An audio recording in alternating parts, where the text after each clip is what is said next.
नमस्कार दोस्तों, तो कैसे हैं आप लोग। मैं आशा करता हूं कि आप सभी लोग अच्छे होंगे और हमारी वीडियो देख रहे होंगे। तो वीडियो के अंत तक बने रहिए। आज हम इस वीडियो में आपको बताने जा रहे हैं कि किस प्रकार से संबल पर आवेदन करें और क्या रहेगी इसकी पात्रता और क्या कुछ करना होगा जिससे कि हम पंजीयन सफलतापूर्वक कर सकें। तो ये नया पोर्टल निकल के आया हुआ है संबल का। तो आप देख सकते हो स्क्रीन पर आपको शो हो रहा होगा संबल 2.0। तो सबसे पहले हम आदेश देख लेते हैं जो कि निकला हुआ है मध्य प्रदेश शासन की ओर से। तो उसको हम देख लेते हैं क्या रहेगी इसकी पात्रता और क्या कुछ इसके फायदे होने वाले हैं। तो वीडियो के अंत तक बने रहिए। अगर अभी तक चैनल आपने सब्सक्राइब नहीं किया है तो चैनल जल्दी से जल्दी सब्सक्राइब कर दीजिए और बेल आइकन को प्रेस कर दीजिए। तो चलिए इस आदेश को हम पढ़ लेते हैं। मध्य प्रदेश शासन श्रम विभाग मंत्रालय वल्लभ भवन भोपाल। तो इसकी दिनांक डली हुई है 5/5/2022। तो इसका ये क्रमांक डला हुआ है।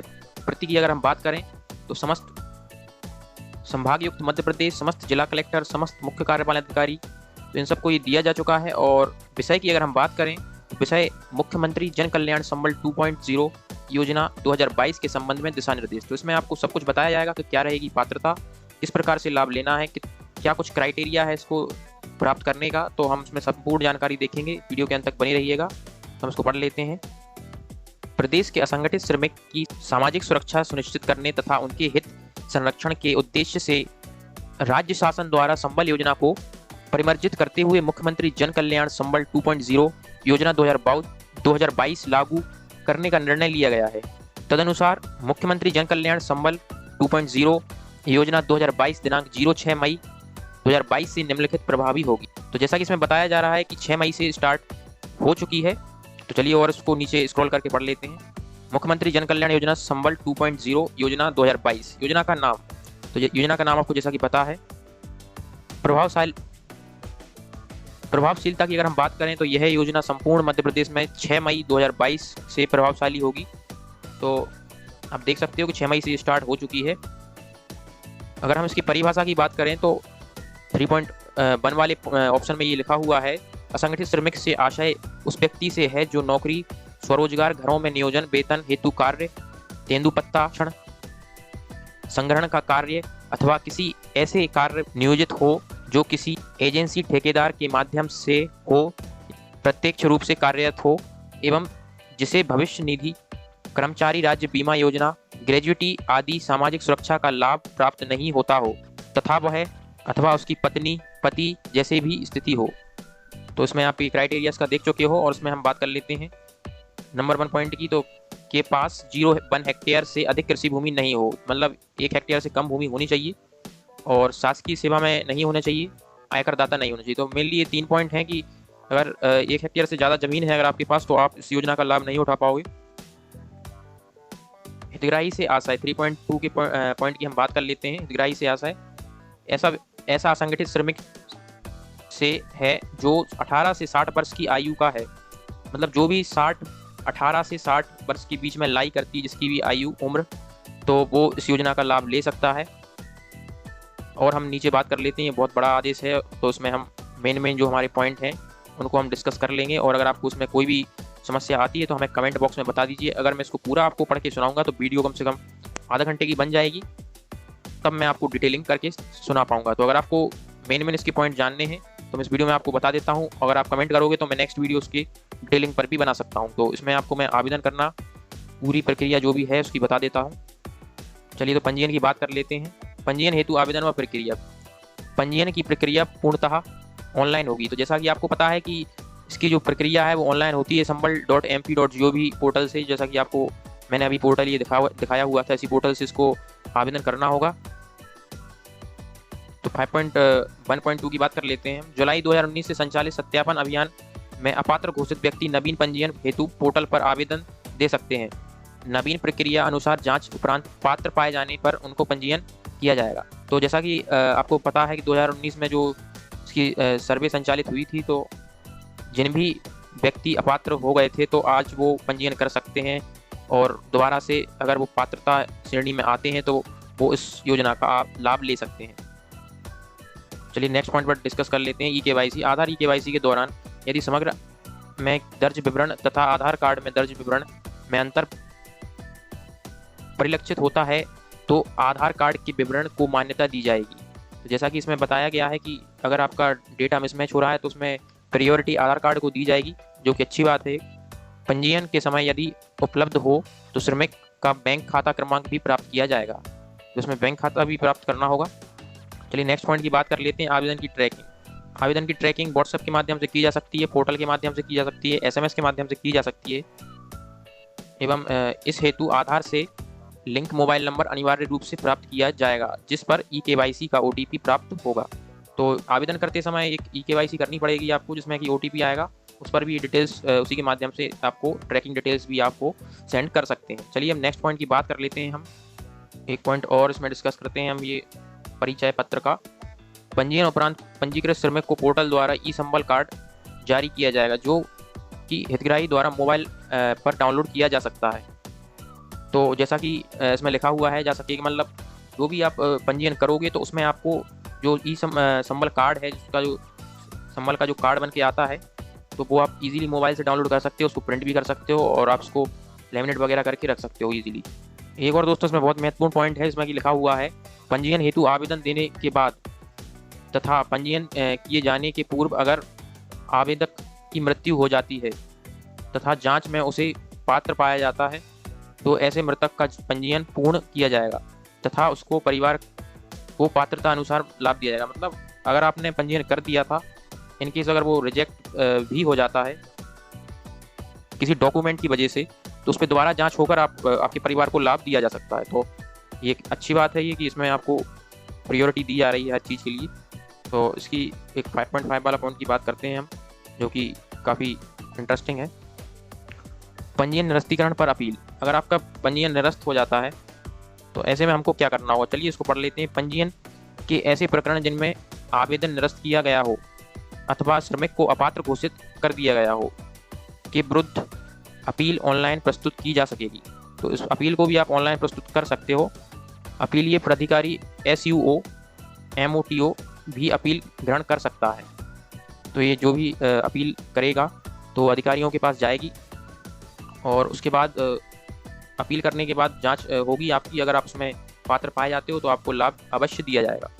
तो ये सब चीज़ें इसमें दी गई हैं। हम और भी इंपॉर्टेंट पॉइंट की बात कर लेते हैं। अगर हमने पूरे पॉइंट डिस्कस किए तो मे भी वीडियो आधा घंटा की बन जाए, तो वीडियो के अंत तक बने रहिएगा। हम आपको पूरी जानकारी देंगे संबल योजना के बारे में। 2.0 की जो शुरुआत हुई है, चैनल को सब्सक्राइब नहीं किया है तो कर दीजिए। और हम इसमें आपको आवेदन का हल्का सा प्रारूप बताएंगे, जो कि ऑनलाइन कैसे करना है, किस तरीके से हम पंजीयन करें। तो वीडियो के अंत तक बने रहिएगा।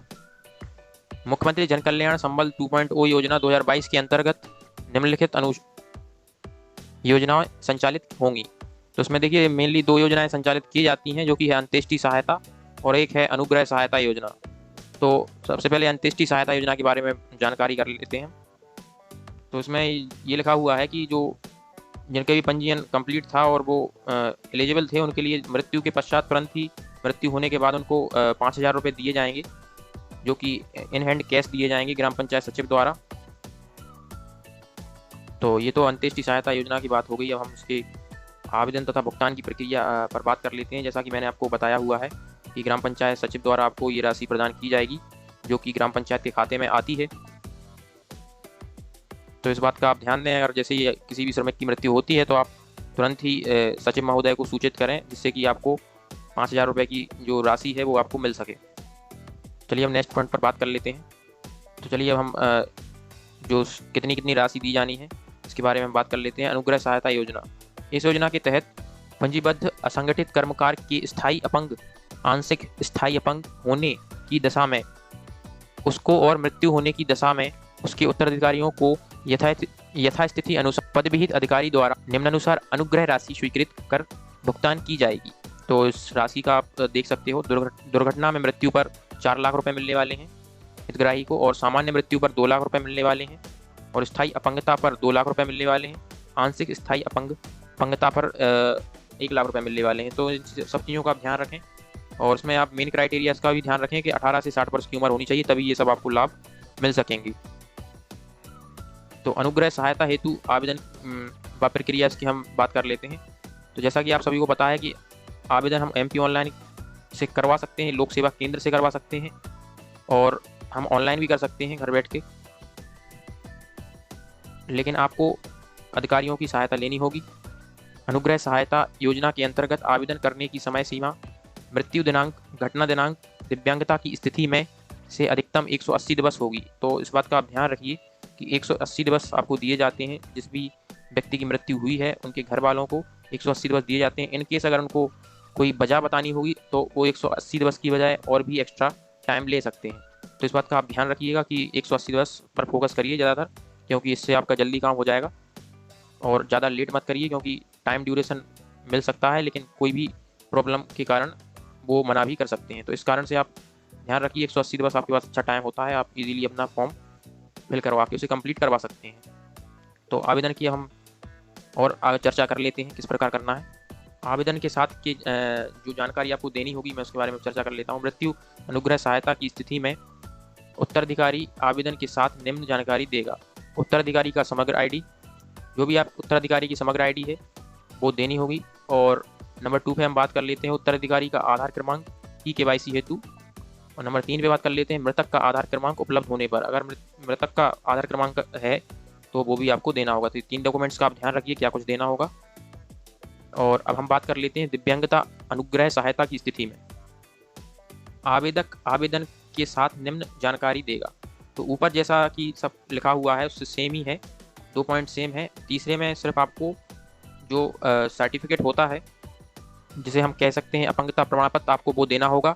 वही एक इसमें एक्स्ट्रा डॉक्यूमेंट है जो आपको लगाना होगा। तो इस बात का आप ध्यान रखिएगा। चलिए खाता सत्यापन की बात कर लेते हैं। आवेदन के समय उत्तराधिकारी आवेदक दिव्यांगता की स्थिति में के आधार लिंक्ड बा EKYC सत्यापित खाते की जानकारी ली जाएगी। खाता सत्यापन की प्रक्रिया आधार NPCIL national payment corporation of India limited के सहयोग से पोर्टल के माध्यम से की जाएगी। तो आप इन सब चीज़ों का ध्यान रखिएगा कि इस प्रकार से सत्यापन वगैरह होने हैं तो उसमें डिटेल्स आप बिल्कुल सही भरिएगा जिससे कि कोई परेशानी ना हो। और ट्रैकिंग की अगर हम बात करी जाए तो SMS के थ्रू कर सकते हो, पोर्टल के माध्यम से कर सकते हो। चलिए अब एक बहुत ही महत्वपूर्ण पॉइंट पर हम बात कर लेते हैं, अनुग्रह राशि के लिए अपात्रता और पात्रता। तो चलिए पात्रता की बात कर लेते हैं। मृत्यु, सामान्य दुर्घटना, हत्या होने पर उत्तराधिकारी सहायता के लिए पात्र होगा। तो उत्तराधिकारी जो उनके पुत्र या पुत्री जो भी हो वो उसके लिए पात्र होंगे। चलिए पात्रता की बात कर लेते हैं। यदि मृतक की मृत्यु दिनांक को आयु 60 वर्ष से अधिक है तो उत्तराधिकारी को अनुग्रह राशि की पात्रता नहीं होगी। तो इस बात को मैं पहले ही आपको बता चुका हूँ कि जो भी 60 वर्ष से ऊपर हैं वो इस योजना के लिए एलिजिबल नहीं होते हैं, चाहे उनका पंजीयन पहले पूर्व में हुआ हो अथवा ना हुआ हो। उनकी अगर 60 वर्ष से ऊपर उम्र हो चुकी है और इन केस उनकी मृत्यु हो जाती है तो उनको कोई भी लाभ नहीं दिया जाएगा संबल योजना के तहत। तो फिर इस बात का आप ध्यान रखिएगा। चलिए अब नंबर 1 प्राकृतिक आपदा, तूफान, भूकंप, बाढ़, अतिवृष्टि, ओलावृष्टि, भूस्खलन, आकाशीय बिजली गिरने, मकान या खलिहान में आग लगने से, पानी में डूबने से, बस के नदी या जलाशय में गिरने से, नाव दुर्घटना से, सर्प, गुहेरा या अन्य जहरीले जंतु के काटने से मृत्यु होने पर संबल योजना अंतर्गत लाभ दे नहीं होगा। तो आप इस बात को ध्यान रखें कि ये जो 5 पॉइंट इसमें दिए गए हैं, अगर इस कारण से किसी व्यक्ति की मृत्यु हुई है तो वो इस योजना के लिए पात्र नहीं होगा। तो आप इस बात को अच्छे से ध्यान रखें क्योंकि ये कैटेगरी अलग से इसमें डिसाइड की गई हुई है। चलिए अब थोड़े से नेक्स्ट पॉइंट पर और बात कर लेते हैं। अनुग्रह सहायता हेतु जांच प्रक्रिया। तो इसमें हम समय सीमा की बात करेंगे क्योंकि वीडियो बहुत लंबा हो जाएगा अगर हम एक पॉइंट डिस्कस करेंगे तो सबसे पहले हम इसकी बात कर लेते हैं। तो सबसे पहले आपको आवेदन करना होगा। तो आवेदन की जांच की जाएगी, उसके बाद अगर आप पात्र पाए गए तो उसमें आपको 7 दिवस में आपकी ये पूरी प्रोसेस कंप्लीट की जाएगी। तो दोस्तों ये कुछ था इसकी योजना का पूरा विवरण। तो चलिए अब इसके आवेदन पत्र की जानकारी हम देख लेते हैं। अगर आपने अभी तक हमारे चैनल को सब्सक्राइब नहीं किया है तो चैनल को सब्सक्राइब कर लीजिए। और इस आवेदन की मैं एक कॉपी अपने टेलीग्राम ग्रुप पर डाल दूंगा, इसकी लिंक डिस्क्रिप्शन में दी हुई है। उसको आप ज्वाइन करेंगे तो आपको ये फॉर्म मिल जाएगा और आप इसे भर के अपनी ग्राम पंचायत में दे सकते हो, जिससे कि आपको पंजीयन में कोई भी प्रॉब्लम नहीं होगी। तो आप इसको देख लीजिए। इसमें कुछ बेसिक डिटेल्स भरनी है जैसे कि आधार नंबर, समग्र ID, श्रमिक का नाम और पिता का नाम, जो भी आपको ये डिटेल्स इसमें भरनी है आप एक एक करके भर दीजिए। कुछ ज़्यादा इसमें डिटेल्स नहीं मांगी गई हैं तो आप इसको ईजिली भर लीजिए। अगर आपको कोई भी समस्या आती है तो कमेंट कर दीजिए, मैं आपको फुल सपोर्ट करूँगा। और इसमें और भी कुछ आवेदन वगैरह दी हुए हैं तो इसकी संपूर्ण जानकारी के लिए मैं आपको नेक्स्ट वीडियो बना के दूंगा जिसमें कि आपको अगर कोई समस्या आ रही हो तो आप मुझे ईजिली उस पर पूछ सकते हो। तो चलिए अब मैं थोड़ा सा आपको वेबसाइट का ओवरव्यू और दे देता हूँ। और अगर आपको मैं एक बात और बताना चाहूँगा कि आपको अगर पर्सनली मुझसे चैट करनी है, अगर कोई भी आपका ऐसा सवाल हो, तो कमेंट बॉक्स में अगर आप नहीं डालना चाहते किसी भी कारण से, तो आप मेरे से पूछ सकते हो इंस्टाग्राम से, जिसकी लिंक मैंने दी हुई है। आप मुझे पर्सनली इसमें मैसेज कर सकते हो, मैं उसका आंसर दूंगा, जो भी योजना रिलेटेड आपको कोई भी समस्या आ रही हो तो चलिए ये कुछ इसका ओवरव्यू है 2.0 का, आप देख लीजिए। ये वेबसाइट है, इसी से आपको आवेदन करना होगा पंजीयन के लिए। अगर आपने अभी तक पंजीयन नहीं किया है तो इस पे ऑप्शन पे आपको क्लिक करना होगा, पंजीयन हेतु आवेदन करें। इधर पे आपको समग्र आईडी डालनी होगी, परिवार आईडी डालनी होगी। तो मैं ये प्रोसेस नेक्स्ट वीडियो में आपको करके दिखा दूंगा पूरा, क्योंकि ये वीडियो बहुत लंबा हो चुका है। तो वीडियो के अंत तक बने रहने के लिए आपका तहे दिल से शुक्रिया। आपका दिन शुभ हो, और मैं आशा करूँगा कि आप वीडियो को शेयर करोगे और चैनल को सब्सक्राइब करोगे, और वीडियो को अपने ग्रुप्स में ज़रूर से ज़रूर भेजिए, जिससे कि हम आपको ऐसी वीडियो लाते रहें और हमें हमारा मोटिवेशन बना रहे। तो इस बात का आप ध्यान रखिए, ज़्यादा से ज़्यादा शेयर कर दीजिए, जिससे कि हम नेक्स्ट वीडियो आपको ला सकें। और कोई भी, अभी मैं आपसे कहूँगा कि कोई भी अगर आपको समस्या आ रही हो तो आप मुझे कमेंट करिए, मैं आपको उसका पूरा आंसर दूंगा। तो वीडियो के अंत तक बनी रहने के लिए तहे दिल से शुक्रिया। आपका दिन शुभ हो।